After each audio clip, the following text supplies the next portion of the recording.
Statement आपका भी, अब ये जो पर्चियां मिली हैं समस्तीपुर में वीवीपैट की पर्चियां, उस पर इलेक्शन कमीशन ने फौरन एक्शन लिया भाई। उनकी सफाई आ गई, फौरन एफआईआर दर्ज हो गई, वहां एआरओ को सस्पेंड कर दिया और ये बताया उन्होंने, सबको इन्फॉर्म कर दिया उम्मीदवारों को कि ये मॉक पोल की पर्चियां थी।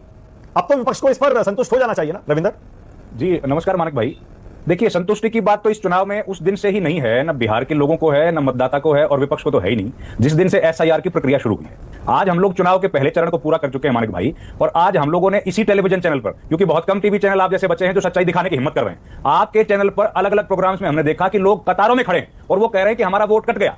वो हमको दिख गया, आपको दिख गया, चुनाव आयोग को तो अभी तक नहीं दिखा। वो कितने लोग लाइन में लगे हैं, तो महिलाएं जो ग्रामीण हैं, रोजी रोटी कमाती हैं सवेरे से शाम काम करके, मेहनत करके, और उनका वोट कट गया, चुनाव आयोग को वो दिखाई नहीं दे रहा। अगर इस वीवीपैट की पर्ची पर चुनाव आयोग ने अगर एक्शन छोटा मोटा ले लिया तो कौन सा बड़ा काम कर दिया, कितने लोगों को सस्पेंड कर दिया उन्होंने। ये तो पहली प्राथमिकता है। जो स्ट्रॉन्ग रूम बनाए गए हैं उसमें 3 लेयर सिक्योरिटी होती है, उसमें अगर आप बिजली इंश्योर नहीं कर सकते हैं तो फिर आप लोगों की क्या व्यवस्था है, ये तो पहला सवाल खड़ा होगा। अगर स्ट्रॉन्ग रूम वहां पर गया है, गाड़ी गई, अब किसकी गाड़ी है अभी तक तो नहीं पता लगा। और चुनाव आयोग ने अगर ये सब कर दिया है, चुनाव आयोग ने अगर एक्शन ले लिया है, तो खुल के चुनाव आयोग बता देना किसकी गाड़ी थी और बिजली क्यों चली गई। ये बात बताने में क्या दिक्कत आ रही है। देखिए, इलेक्शन कमीशन बिल्कुल हिला हवाली जैसा काम है, और चुनाव आयोग अभी तक बिल्कुल ये इंश्योर नहीं कर पाया कि लोगों का वहां पर भरोसा हो, और यही सबसे बड़ा इस चुनाव की जो चुनौती है। और इसी चुनौती की वजह से हम लोग आज चुनाव आयोग पर भरोसा करना लोग बंद कर गए। जो साफ साफ बात आर के सिंह जी ने बता दी है कि चुनाव आयोग की क्या जिम्मेदारी है। एक व्यक्ति उंगली पर शाही लगा के बताता है कि मैंने 2 बार 2 जगह चुनाव में वोट डाल दिया। अरे 6 महीने तो कम से कम उस व्यक्ति को रहना पड़ेगा वोट बनवाने के लिए, ये तो कानून है। कैसे डाल दोगे आप वोट वहां पर जाके। अगर आपको वोट बनवाना है तो चुनाव आयोग को संतुष्ट करोगे कि मैं 6 महीने से यहां रह रहा हूं, लेकिन यहां पर तो फरवरी के महीने में कोई वोट डालता है, उसके बाद वहां जाके वोट डाल देता है। इलेक्शन कमीशन की तरफ से क्या जवाब आया, ढेरों सवाल खड़े किए इस प्रेस कॉन्फ्रेंस में राहुल गांधी ने, चुनाव आयोग की तरफ से क्या जवाब आया। और हम लोग बैठ के, सतीश जी बैठ के रोज आपके साथ बात करते हैं, फलाने लोग जाति का वोट वहां पड़ेगा, फलाने इलाके का वोट वहां पड़ेगा। अरे भैया, हम तो बिहार के वोटों की बात कर रहे हैं, अब ब्राजील का वोट कहां पड़ेगा ये हम लोग क्या बताएंगे। इलेक्शन का रिजल्ट जब आएगा तब पता लगेगा कि तो कुछ और मामला था।